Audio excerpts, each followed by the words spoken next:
All right.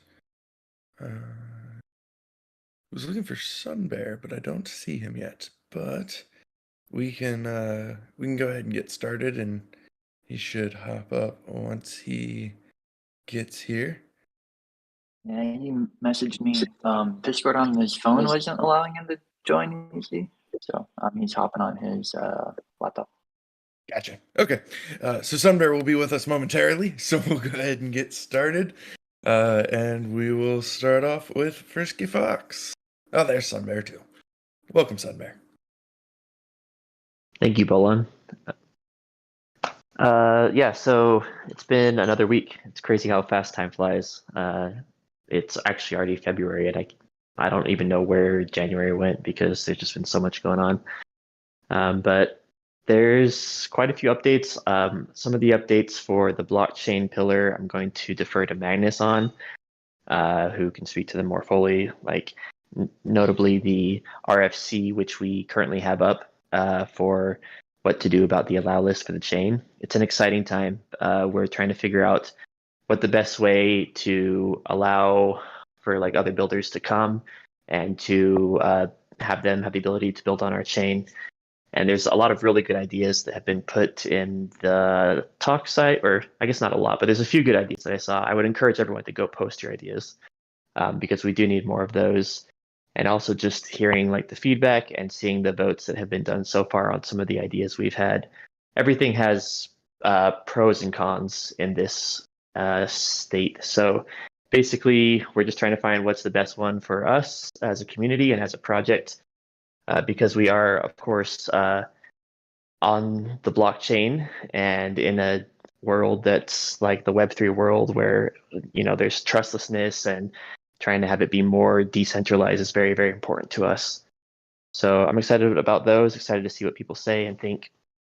And we'll probably follow it up with another one, and I'll hand that to Magnus here in a bit. But I did want to also mention real quick that I'm also in the process right now of working with Ava Labs to create a new plugin system for subnet EVM, and I'm hoping to be able to post a issue over on their GitHub repo sometime, maybe tomorrow, with some of that information and some of that code for that.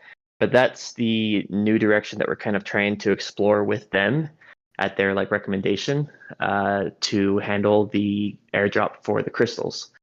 So we're in the process of that. I'm actually heads down on that all day because there's a whole huge amount of code that has to be done for that. So I actually have to hop out of this call early so I can just head straight back to the code. But I just wanted to mention that that's where we're at with that, and that's what I'm doing. And I'm super excited about that as well. So with that, I'll actually hand this over to Magnus, and he'll give some more updates. But I'm going to run back to the code here in a bit. Sorry to speak and run, but I did just want to pop in and say hi to you guys first. So over to you, Magnus, and early bullish for everyone here. Thank you. All right. Yeah, thanks for that, Fox. So yeah, a couple updates from the Solidity side and the general blockchain pillar. First of all, Fox wanted me to mention that he's working on the deferred fee allocation, which is going to allow basically like block tokens to be used for some of our most popular contracts like hero summoning, meditation, etc. And that's in the implementation phase right now. And that's part of the reason Fox has to drop off, because that's got some technical challenges that we're working through, but making good progress there. And then for me, I'm working on refactoring the questing system into the diamond pattern, which it basically removes the limits on how much logic we can put into the contract. We're currently like capped out, and we have to kind of like continually optimize as we add new things to the quest core. And so if we switch to the diamond pattern, that gives us the capability to use the storage more efficiently, and also just pack in more logic, like the upcoming pet feeding and other things we'll add in the future. And then on the DFK chain side of things, as Fox mentioned, and I just dropped a link in the chat for it, we have the RFC currently open around what to do regarding like the allow list on DFK chain. So yeah, go vote, go post your ideas on the talk site. I'll touch on like briefly like a few of the different options and kind of like recap the problem just so everybody has like a better understanding of the different options available. So the kind of prevailing option right now is to basically open the chain up, but allow somebody to go in and basically agree to a set of terms, and that says you won't do malicious things on the chain, things like that, and that allows us to basically kind of like self-service opening the chain up. But there's some kind of protections in place, and then there's some fail safes to basically to stop that malicious behavior if necessary. The option number 2 is basically just open the chain up and raise gas to prevent malicious activity because it costs more than it currently does. The other option that's been floated is keeping everything as is, which currently it's not the chain isn't open for broad contract deployment, and there's an allow list, and there's kind of a process to go through to get through that, so that would essentially be no change. There's also some other options like having like a community panel or committee that would allow those addresses to be allow listed or removed from being able to deploy. And then there's also opening up with no gas increase, which it would potentially allow malicious behavior to happen because the cost would be very low for that.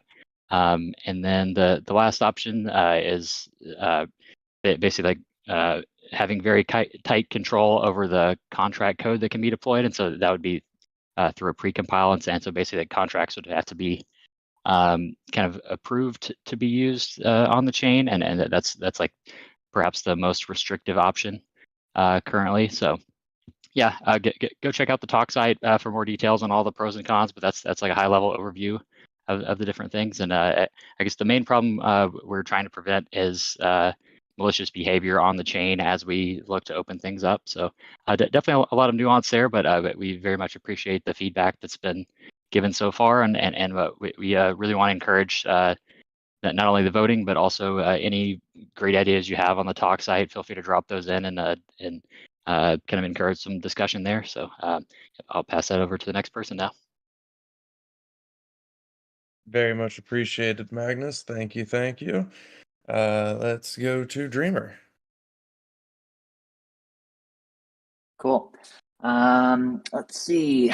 On my updates, I'll probably defer to Sunday here in a bit to give updates on relationships and some progress there. I will first start with, I guess, the topic that I've been updating on most in recent weeks on centralized exchange listing and working with potential market maker. We have talked to, I think, 2 more major centralized exchanges since last AMA and collected information on both. It's really interesting to see, like in this environment, the strategies are pretty different from one exchange to another. Some do focus on straight up like listing fees. Others focus on what seems like a listing fee, but they actually don't keep it.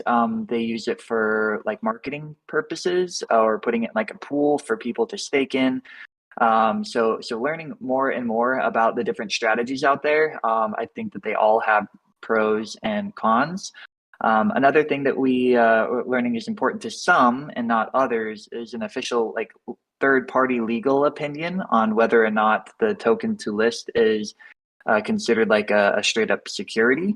So oftentimes people just call that an opinion, a legal opinion. In the traditional sense, it just pretty much says somebody reviews it and says, according to currently known information, that third-party legal group gives you a positive or negative opinion. So if the question is XYZ token a security, a negative opinion would be desirable, right? Positive opinion would be one that says it is, and so on. So I think we're looking into that as well to better prepare ourselves to list on some exchanges. They don't all require that. But there's just some updates. I don't know how much people like these updates of what we're learning, but I thought I would share that, pass it along. we have a few more that we'd like to talk to as well. Another nuance there that we're focused on is some exchanges actually have their own technology that helps integration, onboarding, marketing, and bringing on new users. A lot of times that comes by way of a native wallet. So historically, majority of our users have been using MetaMask. And then about a year ago, leading up to Crystal Veil launch, I believe, we started supporting Coinbase Wallet. More recently, on the Clayton launch, we are supporting Kaikus Wallet. In the future, it might be, at least for wallets that have like a seamless integration offering and support DFK chain and Clayton, we could see more of these wallets, being supported in game. I think that not only makes it, I guess, a little bit easier for a new participant to come over that may not be using one of our active wallets currently, or is actively using a centralized exchange that is directly connected with that wallet. We're trying to continue to lay the foundation to make it easier for people to come in the game. Essentially, related to that are also the topic of on-ramps and off-ramps. So historically, we'd worked with one on-ramp provider, and currently we're looking to kind of bring that back in focus. When we think of a global approach, there's a lot of benefit to working with a variety of different, on-ramp solutions. Some focus on very, very like niche countries that we may or may not have a big exposure to, but if we wanted to go and start marketing in a certain country, and we have ways for folks in that region to do bank transfers or use their local credit cards or other things to like buy either Jewel directly or a token that's supported in the ecosystem, like Clay on Clayton, so they could pay gas and so on.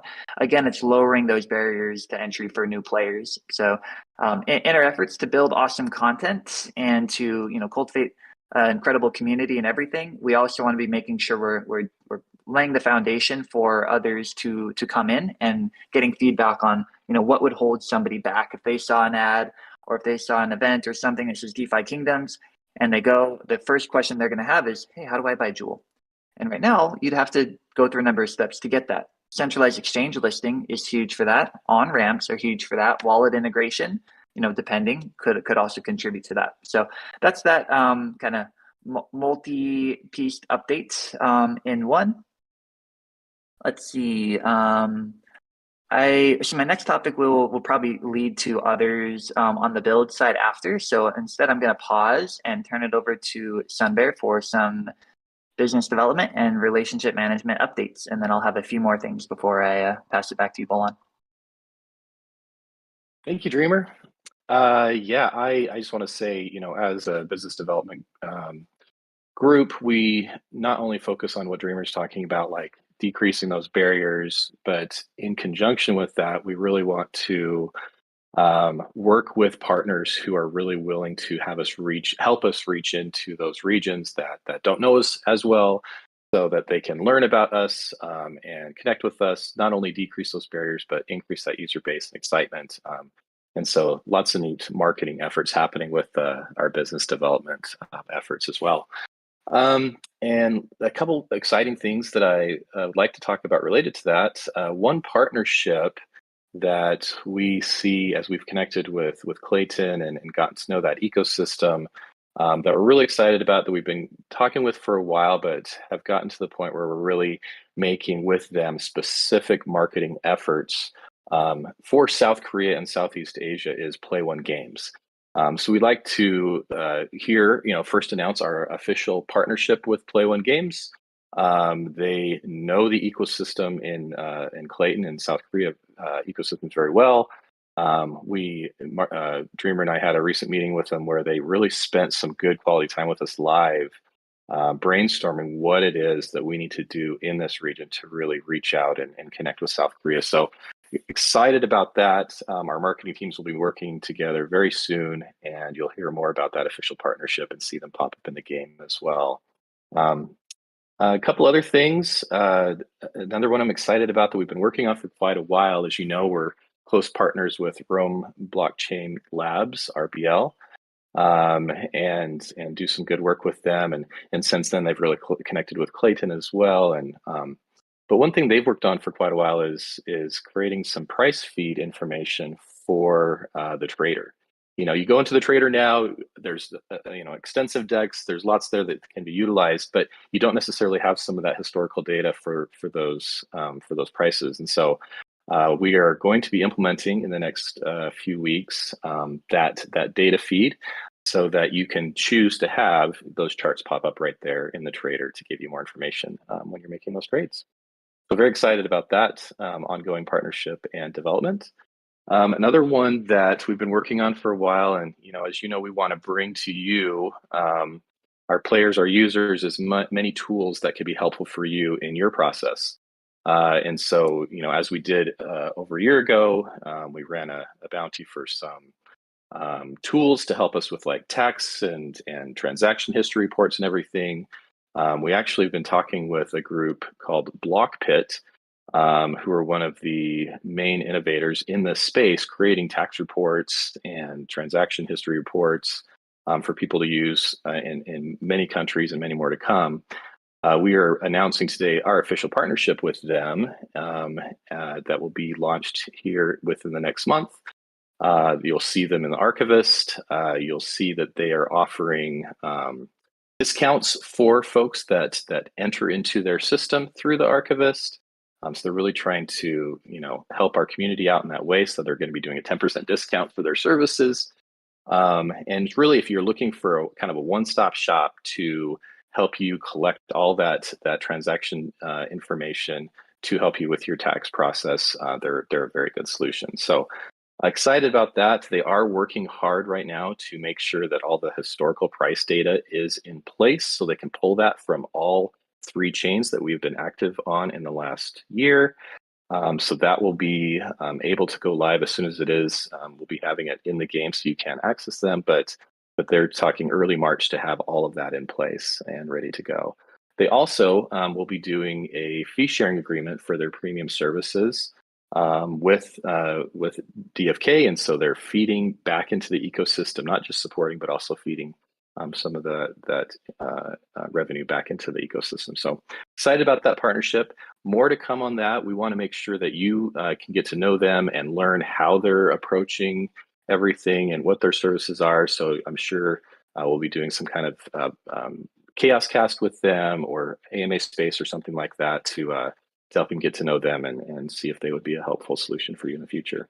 So lots of exciting things, more that I'd love to talk about, but we're not quite ready to announce yet. But a lot of neat things happening in the partner relationship and business development realm. Thank you. Thanks, Sunbear. Yeah, very exciting. Sunbear's been working really hard to keep all of our interests at heart, and representing us in various calls and coming up with some really good solutions. And I did want to just kind of share a little bit more on the corporate governance side. We do have a committee that governs all this. So our corporate governance structure is made up of various committees, where we don't just have like one person making really any important decision, whether it's game related, whether it's how we're working with others like Wisdom on features there, or whether it's tokenomics or new business altogether. A lot of hard work is going into these. Play When Games I'm really excited about. We're starting to lay the foundation for user growth there. There are some things in terms of language and translations that are in the works. There are really unique ways that people operate in different countries, especially in Web3. Korea is one of them, and Play When Games is very knowledgeable on this. They've actually been supporting Clayton for a very, very long time, and they're really eager to help us. So I won't go into a ton of detail, but really, rather than being a Twitter-focused environment, a lot of it's in Telegram with various influencers, and finding the right ways to get the word out on new features, on new guides and things that are native Korean is going to be really, really important. So I'm excited about that partnership. I'm grateful for it being established through Sunbear and intro from Clayton, and excited where we can go in the year with them. On Rome Blockchain Lab piece, this is something that from my background, being able to go make a trade and not having any information readily available on even just like what the current price is. I feel like this is a huge a win for everybody that is in the game that goes to trade to see some relevant information. But it also links right into a very, very powerful tool at Rome Blockchain Terminal that is right in the castle, right under the Archivist. So before those even come out, it'll just be a simplified version to be more accessible, so that when you're making a trade, that you have the option to be more informed. But go check out the terminal. I think that it's an awesome tool. I'm grateful that they're supporting not only DFK chain as an entire chain added to it, but also Clayton now. And then my last bit, and I didn't mean to repeat everything, but I'm excited about BlockPit given our focus at the time of the year relative to tax season. You know, last year we did do a bounty for being able to at least have some input on taxes, and that was like limited to one chain. This is such a huge like next step in that direction, where there's one solution that pulls in, you know, all other chains or and other like areas that you have tokens, not just in DeFi kingdoms, to give a more informed solution for your tax needs, whatever they might be. So they're very passionate over there. They're awesome. They're excited to be working with us. And this was a connection I think Sunbear made back in a token in Singapore that has continued to progress. So pretty big partnerships announced today. Sorry, Balon, I'm talking a lot.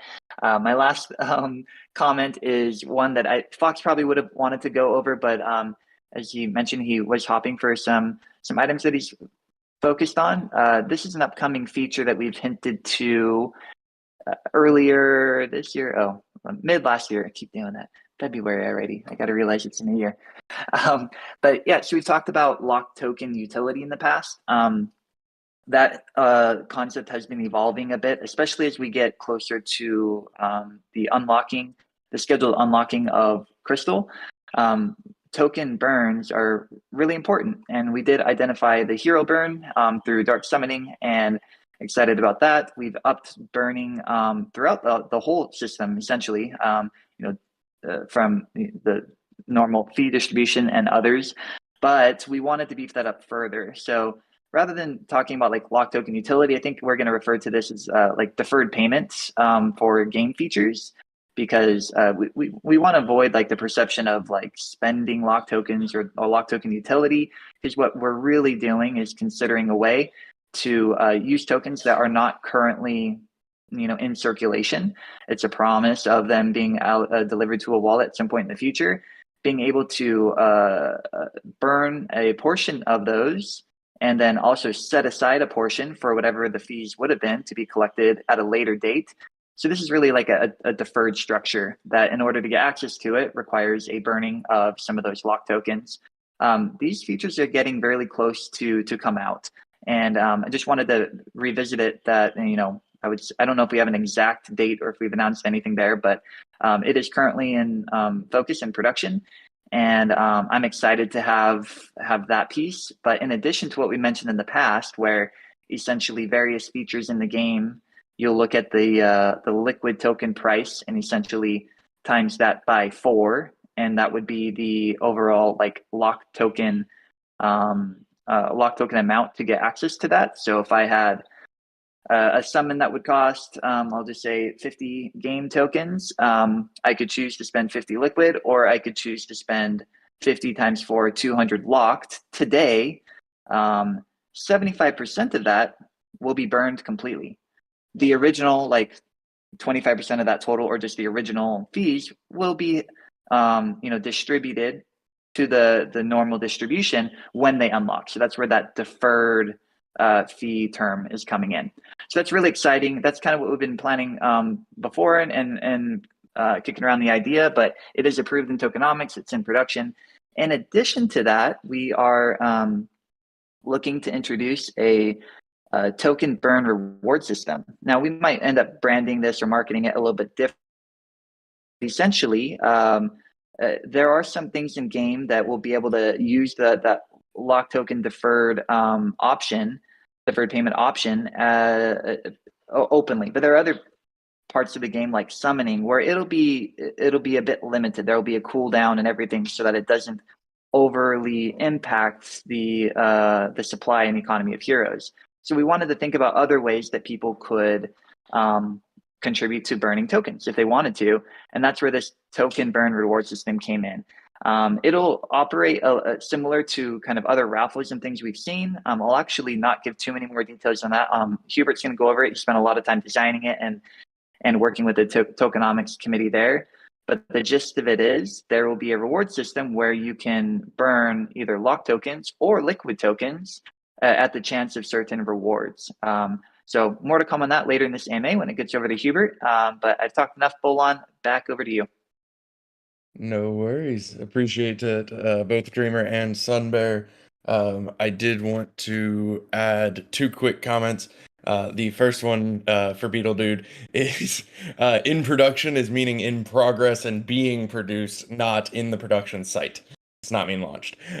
But I just wanted to add a comment on Block Pit. I'm super, super excited for the partnership with Block Pit. I know taxes are a massive stressor to everyone.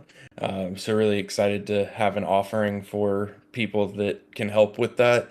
And for anybody like who's not familiar with it but kind of thinking through it, it's basically like a Coinly system. So they're the ones that will actually prepare a full tax report for you if you are in a country that they support, which there are many countries that they support. But they won't file it for you. So basically that it's the Coinly equivalent. They'll go get the data and then they'll prepare the report for you. But Coinly does not get our data currently, and Blockpit will. So really excited for that. I think that's going to be a great partnership. All right, let's go. Dr. Zipper has an update for us. Let's put him on the spot. Oh, hi everybody. So just a real quick update. I'm a little under the weather, so I'm not going to ramble on. But I wanted to give a couple updates from the community dev side. This is on behalf of Pinecone. I think many of you probably noticed, not just the devs, that there was an outage to the community GraphQL a couple of nights ago. Which took out, not only the bots that we have here in Discord, but also a whole lot of our community builder sites like ADFK and DFK Analytics and others, and probably a lot of your own stuff as well. So that was caused, as we determined, by a single IP address that was just spamming the system until it kind of overloaded the whole thing. Which is not great and not fair to everybody else. So we did, the past couple of days, introduce some additional rate limiting on the GraphQL. So I announced this in the developer updates channel, but just to put it out here, that's now set at 10 requests per second with a burst rate of 20 requests per second, which we think should be more than enough for people. We also made some additional fixes today to deal with some additional errors that popped up on account of the rate limiting that we put in place. So hopefully those should be fewer of those errors now. And as part of that, we also reduced the default query timeout from 5 minutes to 1 minute. So this is stuff that doesn't affect most users, but for the devs that are relying on those systems, we just want you to know about those things. And if those limits end up being too strict or aren't working right, they aren't set in stone. So please, reach out to me or anybody in the community or to Pinecone if he's around. And we can definitely talk about those things because we want the system to be usable for everybody, but also not abusable. So that's for Community GraphQL. I also just wanted to mention a couple exciting things. I don't know if any of you spend as much time as I do in the Subnet Explorer for DFK Chain. That's kind of where I spend most of my life, but if you've been there in the past day or so, you may have noticed a couple new things. One is that all of the game contracts are now labeled. So if you want to do a search for Hero Core or Meditation Circle or whatever, you can just type that in there and it should pop up and bring you right there. So it should make it easier to identify what contract is what. And the other really cool thing that I'm so excited about is that all of the input methods for the contracts are now decoded as well, or at least most of them should be. So when it's so if you look at your wallet, it should say start quest, start meditation, complete summon hero, all of those things. So you can actually see really easily what those transactions are. And if I'm not mistaken, I think some of those are actually populating better now to MetaMask, which is pretty cool. So very excited about those things. If you spend time in the Explorer, just kind of trying to do what we can to make make the contract interactions a little more transparent for everybody. So I will stop there, and those are my updates for the moment. Thank you, Dr. Zipper. All right, let's go over to you, Hubert or Beetle Dude, whichever one of you wants to go first, I guess. Okay, I'll pick. Oh, nope, then you both went. We're Alright, gonna go at the same time. Yes. let's go, Beetle. All right. Let's do it. Go ahead, Hubert. Oh, okay.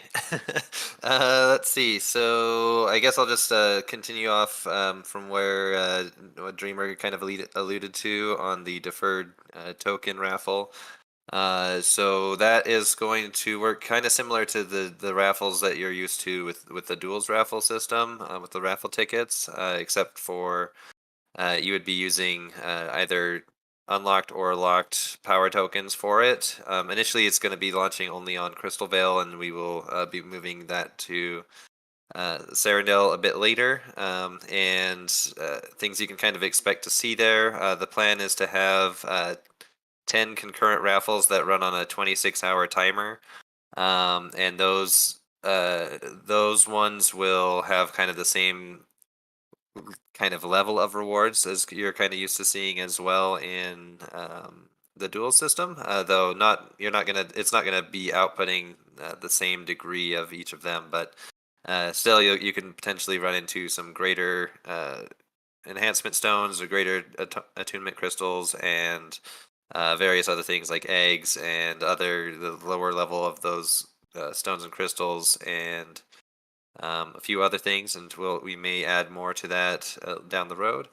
And then also we will be having a 2-week raffle as well that will be once every 2 weeks it'll be going on, and that'll be for a Gen 0.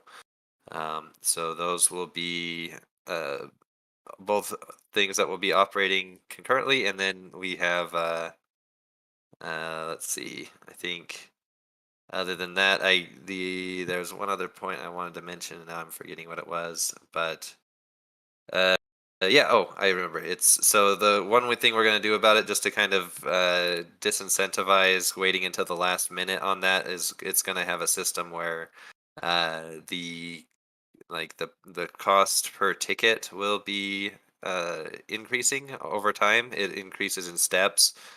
So if you're in the first 20% of the time, if you get in there, that'll be when the tickets are the cheapest, and then it will step up by a little bit on the per ticket cost until it gets to the end, and it's like about 50% more expensive per ticket by the end. So as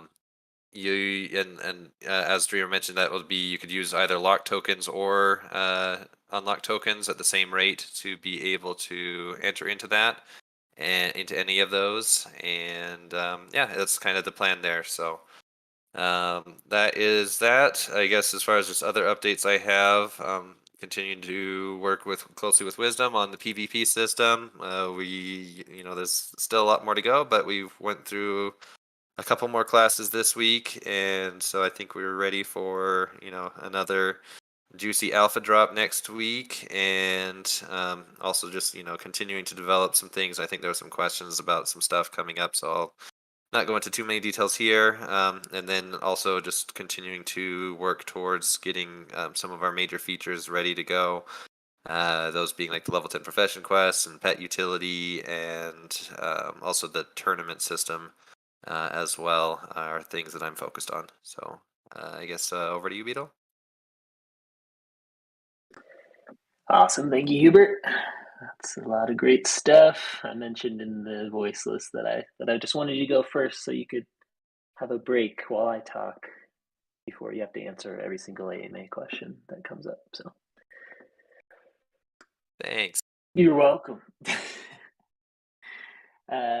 Cool. So on my end, and on just the application pillar side that we haven't talked through quite yet, we are continuing to progress on quite a few things. I've mentioned in the past, obviously, that we are working closely with Wisdom with PvP. As part of that update, we'll be introducing essentially a login system and a off-chain database for user data, which is going to open the door for a ton of great stuff like we've mentioned in-game chat, hero grouping, quest queuing, tagging, all these kinds of quality of life improvements that we've been talking about before. So super excited for that. Should open up the door for a lot of those awesome features. That will just hopefully make the game more enjoyable and easier to work through. In the meantime, other than working on the kind of locked raffle that they've been talking about, we're also working through a gardens update to revamp the UI and make it match up with everything else on the site. And I think that will be pretty much the last piece before the whole site is purged of the old dark modals that we had before. So it should bring in a new era of UI goodness that should hopefully continue into the future. So really excited about that. And I think I mention it just about every time, but we are still working hard on green pet eggs, specifically the art team, working through animations and lore and all that good stuff to get us prepped for releasing that. And I do, I want to mention that we're trying to continuously improve kind of the way that we're putting those together and making pets more kind of epic and fantastical. And I think Second Best Dad has a nice teaser that he's going to post up here in a second. Cue Second Best Dad. There it is. So just dropping in one because I know it's been a minute and like we keep talking about it, but we haven't shared a ton. So he's going to share a couple items.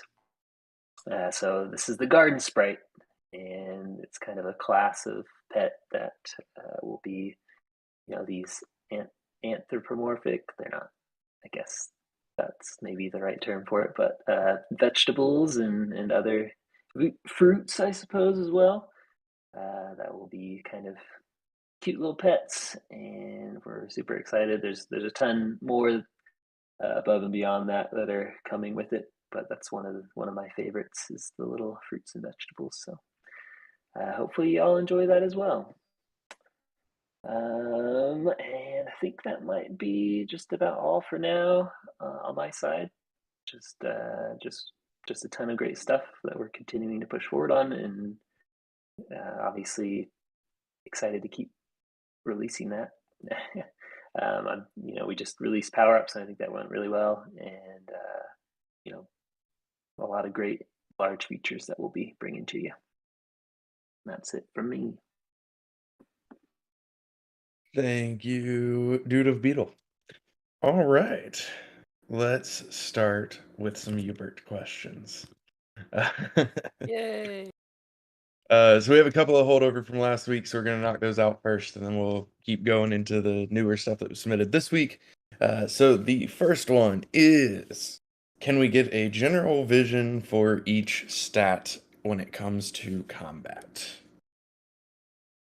Okay. Yeah. So I'll try to be succinct with this, but yeah. So we've kind of gone through some iterations of how the stats will be used, and I think what was listed on our main site, there's maybe one or two things that don't necessarily match per se anymore. But kind of in general, I'll just kind of go through the list of each stat in a row. So strength is used for damage scaling of melee weapons, and also it's going to be a means for determining what equipment you can equip. There will be a strength requirement on armor that will kind of drive what you're able to equip there.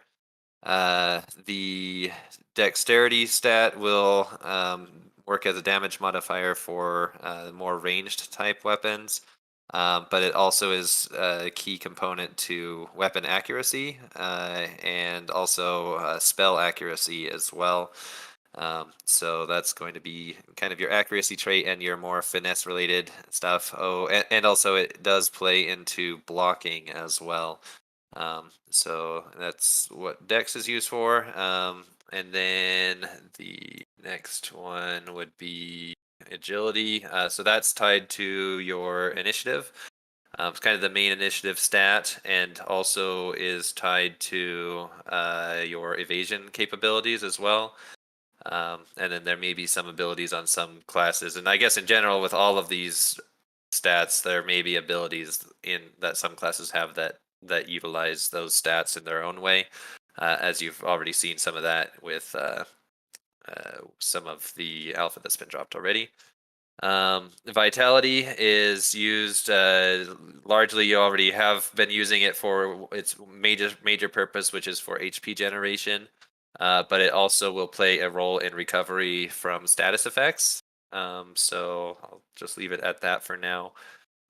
Endurance is your kind of main defense stat for physical defense. It is so yeah, it'll kind of drive how much damage reduction you're going to have. It also plays into armor. Armor will enhance the damage reduction capability of endurance, as well as it provides it's kind of the main source of resistance for debuffs as well. Intelligence is kind of the main magic attack stat, also is the more important for MP growth than wisdom, but they're both important for that, and is also used for spell block as a different thing.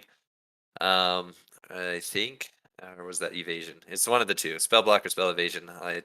We can correct that or determine that a little bit later, but it's one of those. And with wisdom, that is your main magic defense stat. That is also necessary for doing let's see, for MP growth, but also so magic defense. So you're gonna have kind of a magic defense stat and magic like damage mitigation that'll be based off of wisdom, and armors will also enhance that scaling as well.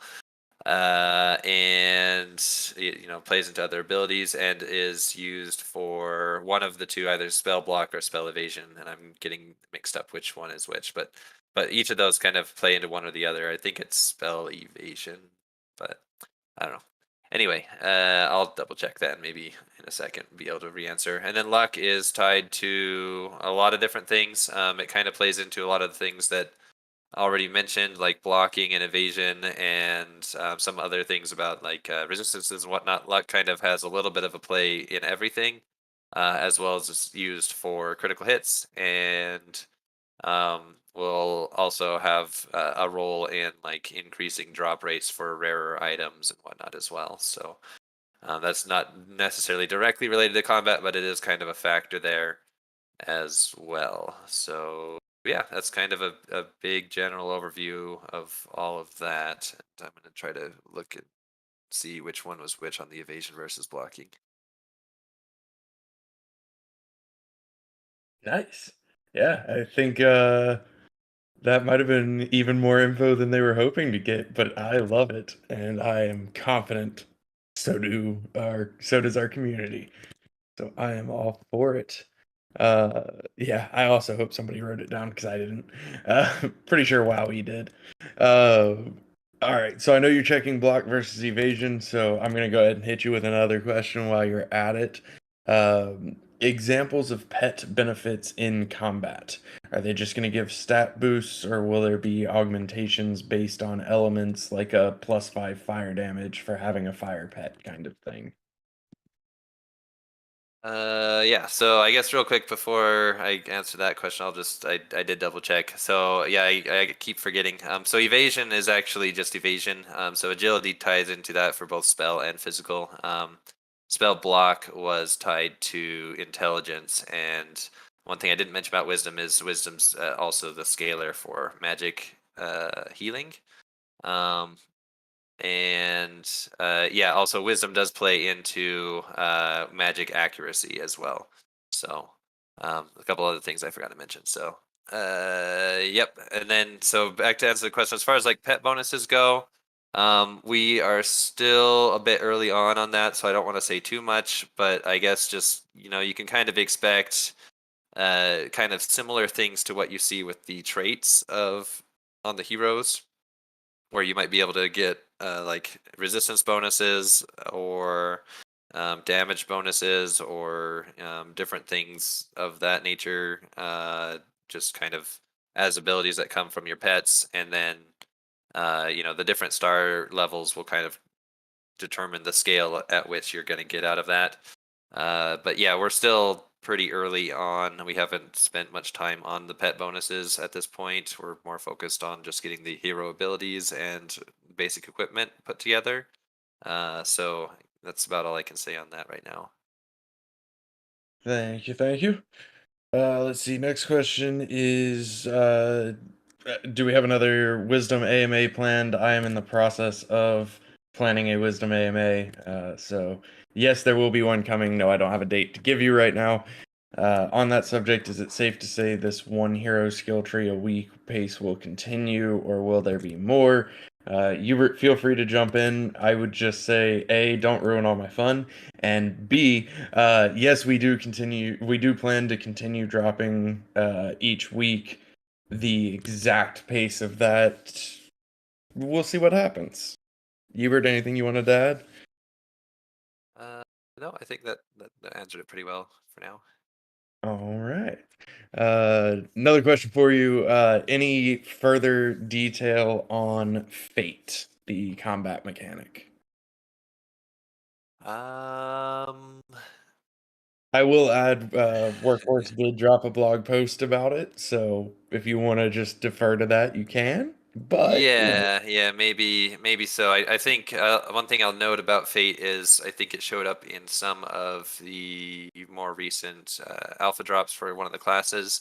And since then we've adjusted our plans for Fate. So where you saw those in the formulas, it's I think at this point that's going to be removed and replaced by luck and with some multiplier tied to it. And Fate is going to play a different role in combat. nice, and that's why we say that everything is pre-alpha. So that's awesome, though. All right. Next question is actually not a combat question. How interesting. Level 10 profession quest stamina per attempt.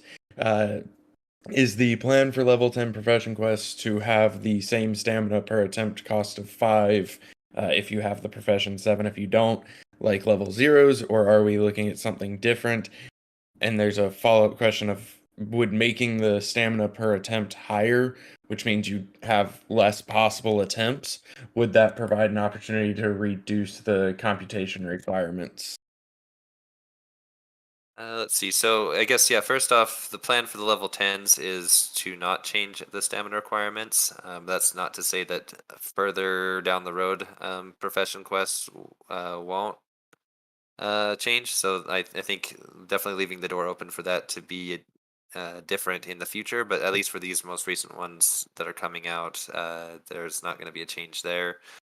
As far as reducing computation costs, I guess it's kind of would depend a lot on how we would do things. If we were trying to give kind of the same experience in terms of like rewards or like an improved, like even more rewards than you could get with the lower level ones, even with fewer attempts, I mean that would mean we'd do fewer loops, but we still would have to determine all the rewards, and I'm not sure that there would be much savings there. So it may be a small impact potentially, but it also may not even, maybe a wash as well, depending on what we did and how we implemented it. So yeah, I think with the computation costs issue, that's something that we're constantly working on, and we are working with Clayton right now as well to see if there's anything we can do to relax the limits that they've placed, and hopefully we'll get some positive action out of that. But we don't have anything to report at the moment, as far as because we're still kind of that's ongoing work. Yep. Thank you, sir.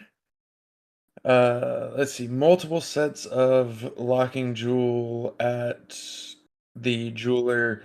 So like being able to have multiple locking periods of C or S jewel within the same account.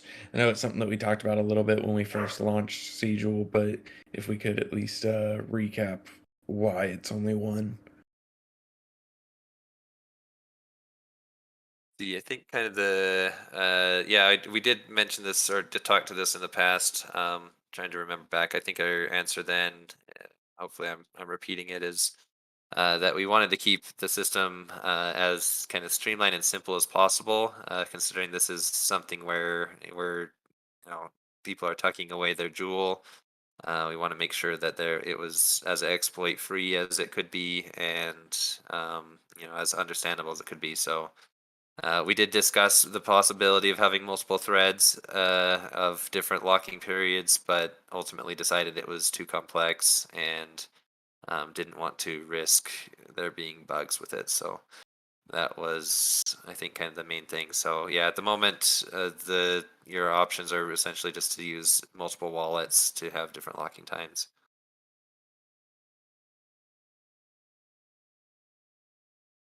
Thank you, good sir. Let's see, a power-up question. Here, I'll even take some of this one for you just to make life easy. How many power-ups can be applied to a hero at the same time? All of them. Does allocating C or S jewel to power-up charges have any effect on the rewards you would get? No. And what does it mean when the jewel icon is partially filled on the power-up summary screen? It means that you have some heroes assigned to it, but not all of them. Correct? That's the only one that I was actually questioning a little bit. So I technically I think it's more that you don't have enough charges to cover all of the heroes that you have. So you could upgrade that power up further, is kind of what the indication is. And once it's full, then that means you're getting the full benefit of it. Oh, there you go. I was wrong. So there's your answer to the third one. The first two I know, dang it. All right. So let's grab one more question for today. And then the remaining questions we will roll over to next week. Let's see, where'd it go? There it is. There we go. Would it be possible to have a governance vote on delaying the unlock start date for Crystal and or Jade? I think there's probably a few of us that can weigh in on that, but anybody in particular want to go first? Yeah, I can start, and if anybody wants to add, that'd be great. Yeah, I think I'll answer this by kind of directing to some major updates that we gave today. We're really focused on finding solutions within the structure that we have now. We're in a market as a result of events that people didn't necessarily expect, either individually or all at once or within the time period. And I think I get where the source of this question is coming from. But we as a team, we're working really hard to find solutions to implement new features, to add utility, draw on new players, keep existing players, and also look at the tokenomics and how we can, with minimal negative disruption, continue to cultivate a healthy ecosystem relative to all the features that we have. Unlocking is one of those features. In my opinion, and I feel like probably everybody on this call and on the team would agree, and maybe many in the community, the kick the can down the road approach should really be a very last resort. So we haven't been discussing this as an option in any of our meetings. Instead, we've been discussing really what we're getting close to releasing, which was talked about today in terms of the like deferred fee collection with the locked tokens, the majority of that being burned, and then the token burning reward system as well, with some pretty juicy rewards. I think this question maybe should be hopefully answered just by hearing those updates kind of indirectly, that our focus is to find other solutions that are healthy for the economy and fair to all, and less disruptive. So the part of this that says, would there be a vote? If this was ever considered, definitely would be a vote. Is the team currently discussing this as a primary, secondary, even top 10 option? No, we haven't discussed this to date. So I would say, is there a planned vote? No, we're not planning on it. Could there be this is a possibility? Maybe. I guess anything's possible. But from our perspective, we're instead trying to find good solutions within the game and the parameters that we have to essentially do the same thing that I think this submitter was probably looking for, and that's, is there a way to soften in the short term any effects of further unlocking?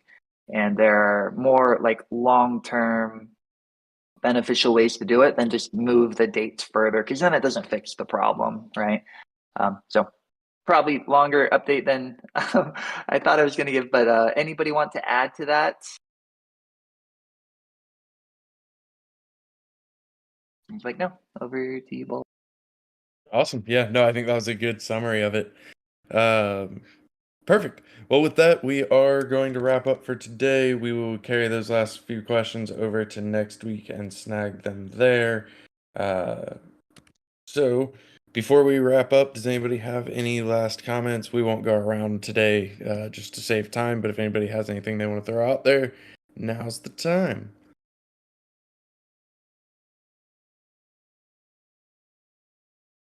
All right, taking it as a no.